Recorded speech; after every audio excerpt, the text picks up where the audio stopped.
Hello and welcome back to perhaps the final episode of Ruby-sama Rose Court.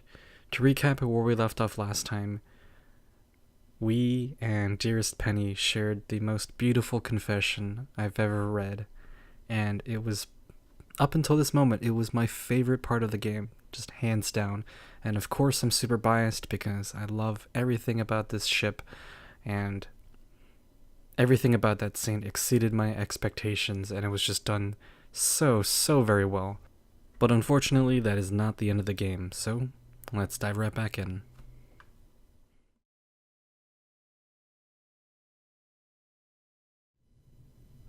And that's when my head begins to hurt. At first I think it might just be from the stress of the day, but then my pain redoubles.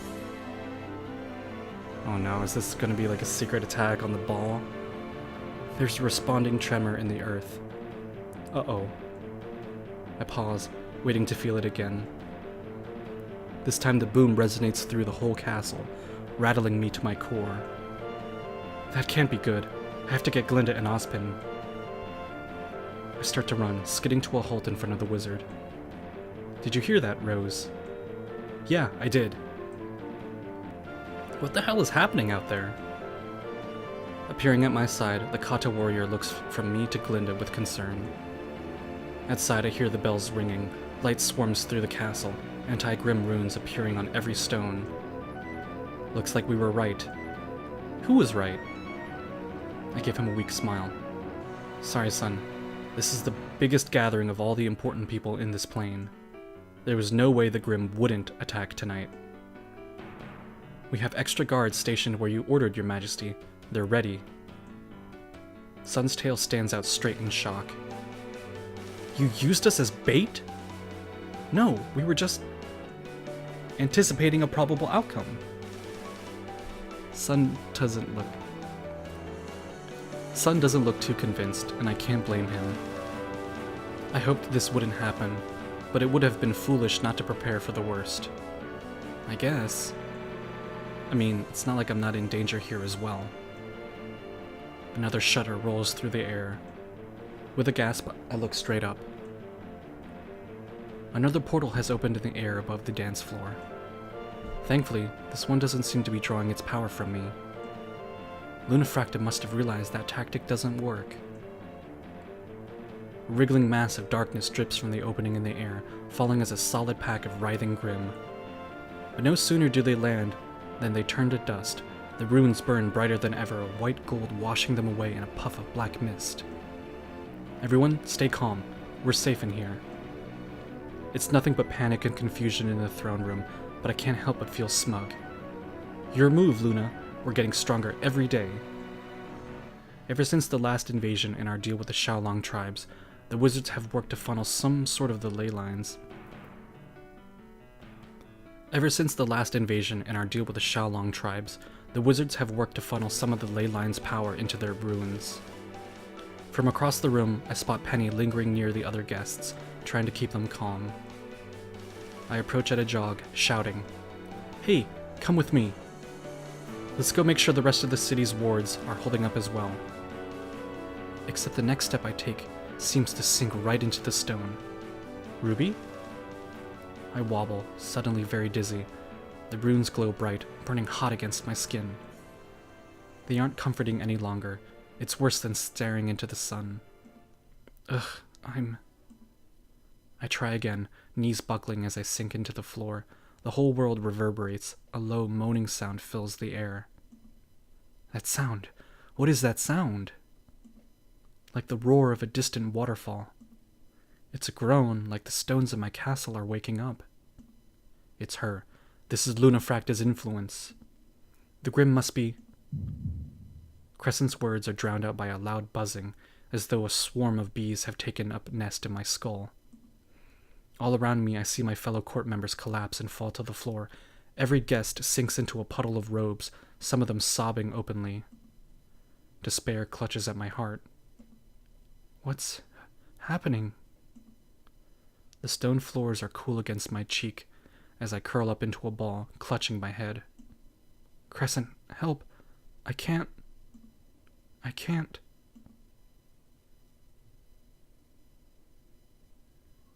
Ruby.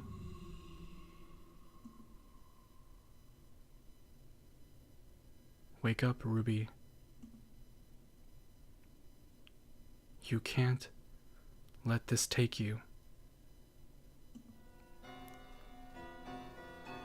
A gust of hot desert air startles me into wakefulness.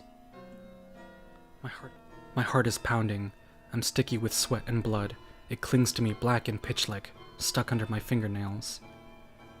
Beside me, Crow saddles up his borrowed dragon, speaking in low tones with a strange blonde man. Uncle Crow? Fear grips me harder than ever, and I speak for the first time in days. Uncle Crow? Stress makes him gaunt and lined. The past few days have aged him decades, and a streak of white slices through his thick black hair. I'll find whoever did this, Ruby. I swear to God, I'll make them pay. The world splits in half, as if from very far I see myself clinging to Crow's arm in sudden desperation. We went back in time. No, you can't leave me. Uncle Crow, please. Me. The little girl screams shrilly, and in the darkness I can only see vague shapes twitching, the occasional fragment of a sentence. Not safe. Until then, don't tell anyone who you are. Do you understand me? She holds her hands over her ears, trying to block this out. Answer me. No. I won't do it. You can't make me. You can't. You can't tell me what to do. He grabs her, shaking her so hard her little head rattles. Your parents are dead, Ruby. You'll be next if you don't listen to me. The world trembles again, and I'm her again. It's me, and I'm staring up at him, terrified into silence. Then the dragon is riding away. I take one step and then another, stumbling after him, running through sand, and each step slower than the last. Please stop. Please. I stumble, scorching both my knees on the burning sand. Getting back up to my feet, I try to keep running. Don't leave me. Tripping again, the world shudders and twists around me until I'm on all fours in the throne room. My palms land against the stone with a wet splash. Blood seeps into my dress, coating my hands. Under my fingernails, fresh blood, and whatever is left of my parents. The stench hits me like a blow to the face, and just before I scream, Ruby! I gasp, sitting up straight. A pair of rough hands yank me to my feet, turning me around and push me towards the hallway. Focus on what's real. The Alpha Grimm has you locked in a spiral of memories. What? Never mind. The voice speaks behind me, clawed hands gripping my shoulders. Do you know where you are? Do you know who you are? Tell me your name. Do you at least know that? It's Rubalaxi Rose. A flash of irritation pierces through everything else. Wait, no it's not. I hate that name. No one ever spells it right. My name is Ruby. How old are you? 18. I turned 18 after I came back to the palace. The world ripples again. Yang was the only one who knew, so she got me a present because I didn't want to celebrate. The world ripples a second time, a slow realization dawning on me. I moved back to the castle. I was doing something. I was dancing with someone. Someone important. Then I gasp, and the real world is brought back into sharp relief. I rise unsteadily to my feet. Penny! In an instant, I spot her collapsed form. Her half-shut eyes are full of tears and flicker with a glowing light. I rush to her side, linking my fingers in her hand. The world shifts again, and I'm surrounded by stagnant darkness. Penny, where are you? As if in reply, a spotlight shines down from the ceiling, illuminating a familiar sight. A stage cobbled together out of junk, filled with actors of scrap. They begin to move in jerking, frantic motions, like puppets on string brought to life. A crowned figure with rust-red hair steps up onto the stage. It's not hard to imagine who she's supposed to represent. The stage is then cast into green as a monster of jagged metal looms out from the background. It has no face save for 2 glowing green eyes, and in one hand it holds a familiar sword. Oh no. She will save the queen! She must save the queen! The ramshackle Penny raises her sword, and she plunges it through the queen's chest. That's when I see I'm not alone in the audience. My heart freezes, expecting some kind of nightmare or grim, but instead I recognize the bright green eyes staring at me in the distance. Penny! Overwhelmed with relief, I wrap her in a tight hug. Chains rattle around her. Penny is wrapped up in the canvas like garbage, lashed to the same box I found her in. Ruby? But you're not usually here. I glance back at the stage, but the actors are frozen in time, the music's silent. Did I snap her out of it? I turn back to her and clasp her hand in mine. Penny, listen, you're trapped in a nightmare. You need to wake up. I wish we had time to talk this through, but I need you right now. She blinks slowly, but her blank stare begins to turn into a frown as she shakes off the spell. That's right. We were dancing, and that's right. She stands, casting off the heavy shroud wrapped around her, her chains crumbling to dust. This isn't real. It didn't happen like this. This is a terrible production. I demand to speak with the director.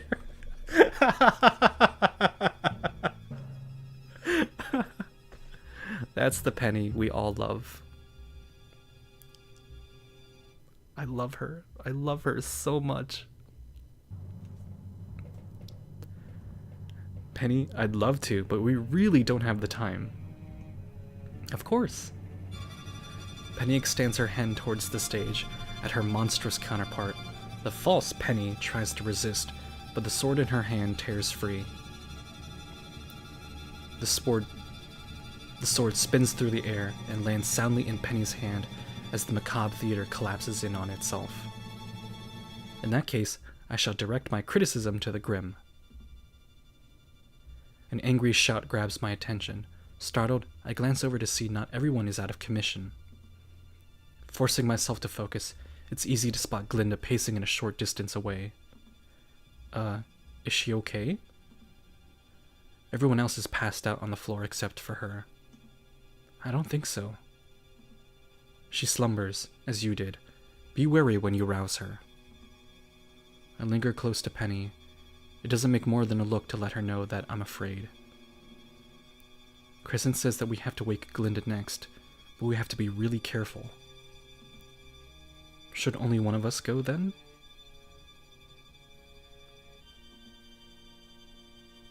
That might be for the best. So, right now it seems that the game is hinting that if we rouse Glinda, there might be a chance that she'll lash out at us, harming whoever Ruby and Penny decide to go. I stand out of her path, frozen with indecision. There's an odd distortion around her when she travels. If Crescent hadn't pointed it out, I might not have noticed it at all. You'll have to do for her what I did for you. I close my eyes and with a deep breath, step closer. Okay, so we didn't have to choose between me and Penny. That's a relief. I find myself on my feet in a distorted version of the throne room. Jagged rocks form a semicircle around my throne, and they're all dripping blood. Iron chains and stone vines web over everything. While I gawk at the surroundings, Glinda notices me and heads towards me like I'm late for an important meeting. Glinda, it's me. as if I couldn't see for myself. Glinda jabs her finger into my chest, and I wince. How dare you show your face again? She almost knocks me over with the force of her second jab. My arms windmill wildly as I struggle to keep my balance. What? Don't you say another word, Crow Branwen, unless it's to beg for my forgiveness. Glinda cuts me off and jabs me hard again, so hard I fall back and land on my rear. Oof, okay. So she thinks I'm Crow. That's good, right? At least she isn't remembering a Grimm attack or something. That's what I think. Until she swings her wand wildly, I duck my head to avoid getting slapped right across the face. I raise my hands and try to make myself smaller. Whoa, calm down. Why are you so mad at me? How can you even ask that? Rush of purple magic flares to life, loud and angry as a bonfire. I cover my eyes with one forearm, flinching back. You broke his heart, Crow. You broke mine. You two are the only people who make me feel human, and you abandoned me. Her shoulders shake with the force of her feelings, and Glinda looks startled by her outburst. I have to be mad at you. Glinda crosses her arms as she backs away from me, fingers tapping rapidly over the crook of her elbow. Sparks fly from her fingertips as she tries to soothe herself. I have to be mad at you, because if you're here, I have someone to blame.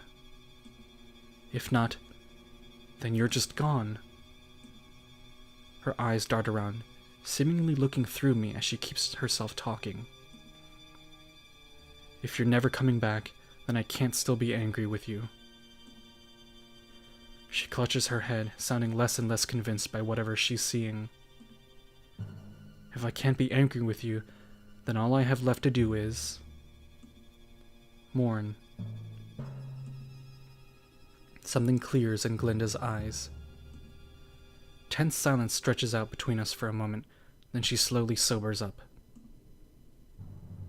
Hello, Ruby. She sounds much calmer now, if exhausted. The world around us shifts to match, and the illusion around us shatters. Wow. Hi. You snapped out all of that on your own, huh?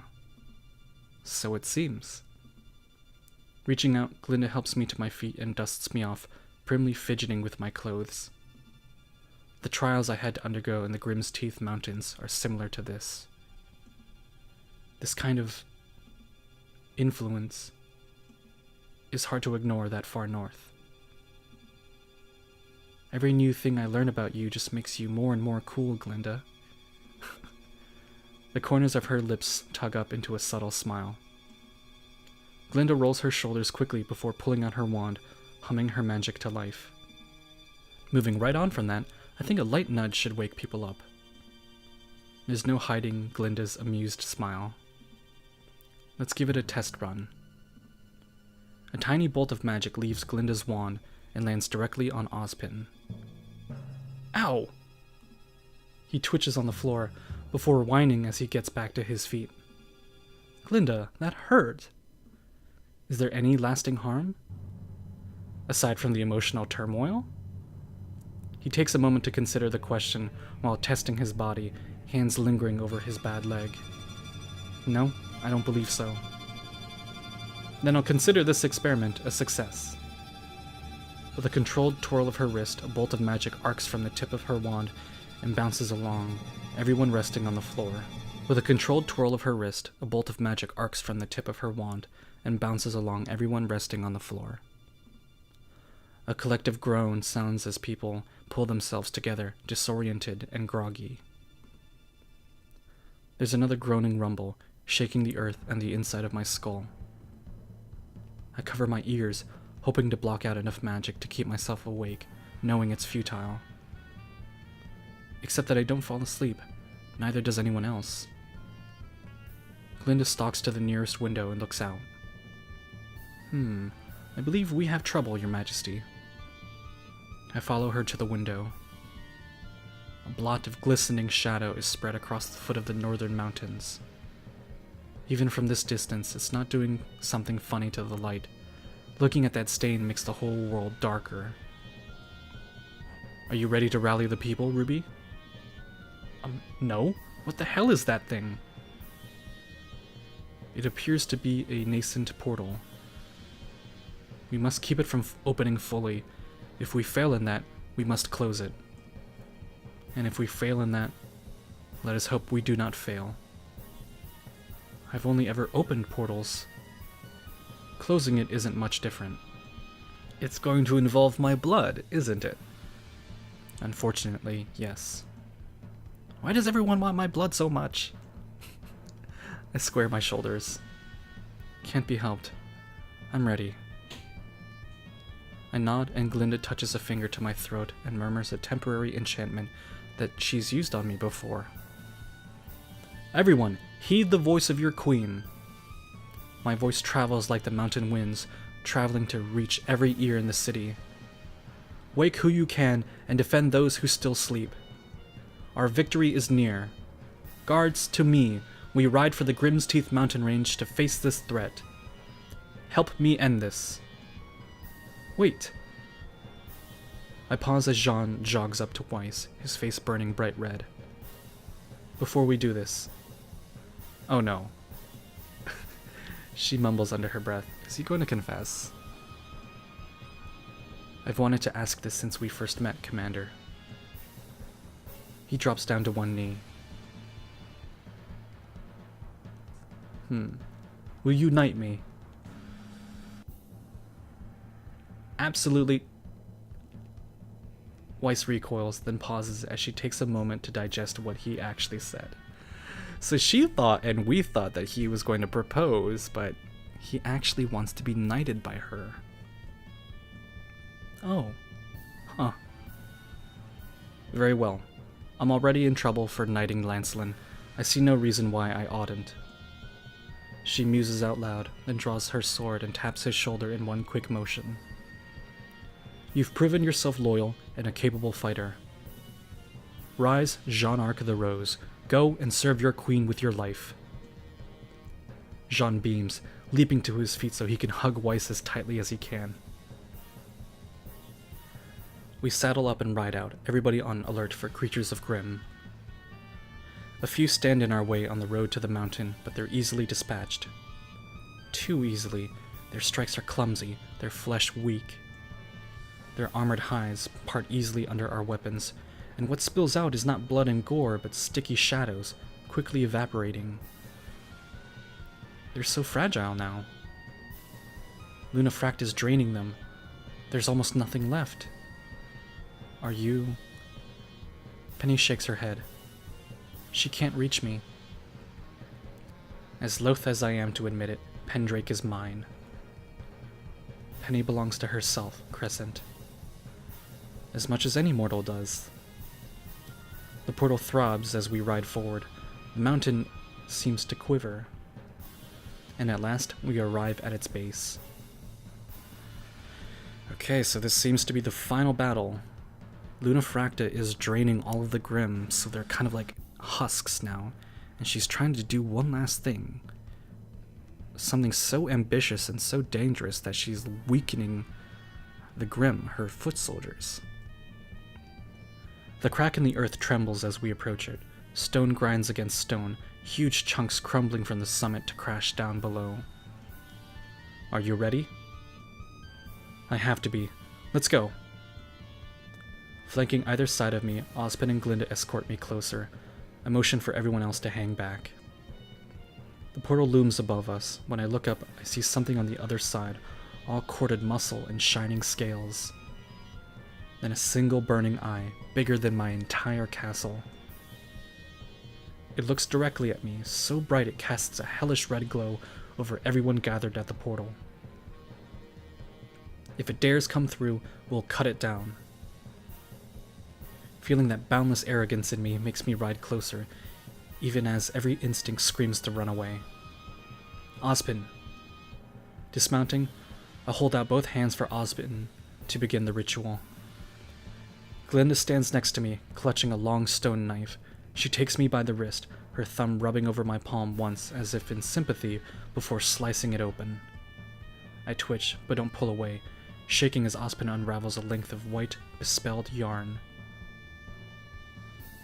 When the end touches my blood, the whole skein soaks up the color in a rush of energy. The next part is most difficult. Glinda heals my palm as Ozpin winds the length of yarn over and through my outspread fingers. You must not let this knot unravel, Ruby. Even as the knots get tighter, it becomes harder to keep my hands clasped. It's like a ball starts forming between my palms, pushing them apart. Keep going. We've got you. I resist the urge to fall to the ground, trying to keep my palms flat against each other until Ozpin completes the ritual. Sew it shut, sew it shut, sew it shut! Ozpin sings back a little panicked voice, his smile tight. I'm trying! Glinda stays close, here in her capacity as a high wizard, but also as a member of my court. I can feel her magic pouring into me as she hums, spells dancing around to keep us safe as the Grimm inside the mountain struggles to get free. I can see the tear in reality slowly swelling shut, but it's not enough. How long can we keep this up? Within the tear, I see the great Grimm shift again. That maddening red light vanishes, only to be replaced with a yawning, endless void. Look out! The giant Grimm reaches out of the chasm with one claw, swiping at the three of us. Using my semblance, I blast Glinda and Ozpin away from me. With our concentration broken, the yarn stiffens up. The blood dries in a flash. Brittle and fine, the whole skein dissolves into dust. Once more! I don't think we have time for that. Pushing through, the massive Grimm grips the opening with both claws and pulls, physically trying to stretch it apart. It's covered in fur, shaggy like a wolf, but with antlers the length of pine trees. Jagged points push through the barrier as a yawning mouth stretches towards us all. Crescent! In an instant, I let her consume me completely. When I come to, it's with a surge of awesome power. The energy of the ley lines, what's left of them anyway, coalesce into me like a mapwork of veins. Gasping, I throw my hands up and push with my semblance. Wind escapes me in a hurricane gale, knocking the Grimm back. Ruby, get out of there! Pushed back by the winds, Penny struggles to reach me. Ruby, run! Her next words are drowned out by the winds, and I scream in shock as the sheer destructive force at my fingertips.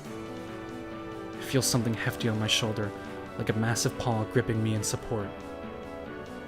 You're in control, Ruby. We can do this together. Twisting sideways, that terrible Grimm eye burns down at me again. Oh, you want me, huh? Come and get me! I'll give you more than you bargained for. The Grimm's clawed hand whips out, striking on instinct. I wield Little Thorn the way I had on the castle rooftop. A massive scythe blade crafted from pure light. Propelled up by the force of my semblance, I carve straight through the Grimm's arm. It recoils in pain, howling so badly I almost succumb to its nightmares again. Then it reaches out again, maw wide open. Swinging again, I strike, my blade long enough to catch it by the throat, long enough to slice the whole mountain in half. And screaming, I behead it and am insulted with the force of all those nightmares, the pure howling maelstrom of chaos, maybe the very source of the word Grimm itself. I let my semblance and my scythe drop and fall to the ground. Penny runs, catching me just before I hit the ground. We go down in a pile of limbs, her body cushioning mine. Ruby! Are you okay? Oh my god, your skin! Wobbling to my feet, I retreat a half step and look at my hands. My skin is bone white, coursing with black veins. I can see them pumping sluggishly, and I don't want to know what the rest of me must look like. Ozpin is at my side in a flash, taking my face in his hands. Your Majesty, are you harmed? She doesn't look well. Returning to reality, I grab into her belt for the knife and shove it into her hands. While we have time, close it. We begin the ritual again, this time weaving it shut faster than ever. Standing just behind me, Penny holds me tight in a crushing hug. I'm here. Whatever you need, just take it. I'm here, Ruby. I've got you. Oh, Penny. Stitch by stitch, the portal seals shut, and then it closes up. Like a long-healed wound, I can still see remnants of it in the air. Ripples, like scar tissue, waver just before us. But before I have any chance to relax, it bursts wide open again in a screaming gale. No!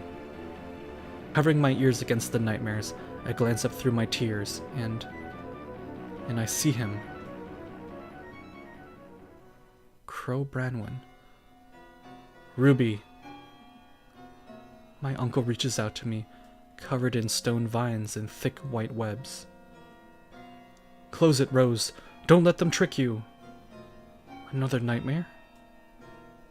I look round me, spotting Glinda and Ozpin frozen in similar states of shock and horror. One for all of us?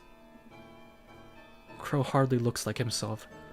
There's something changed about him, black feathers sprouting along his hairline, his eyes red like a Grimm's. Damn it, Oz. Don't stand there with your jaw hanging open.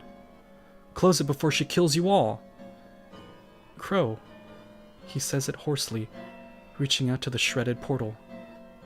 Then a mass of vines whip out, grabbing Ozpin by the ankles and dragging him in. Spurred to action, I chase after him with the force of my semblance. Even if this is just another nightmare, I can't sit here and do nothing.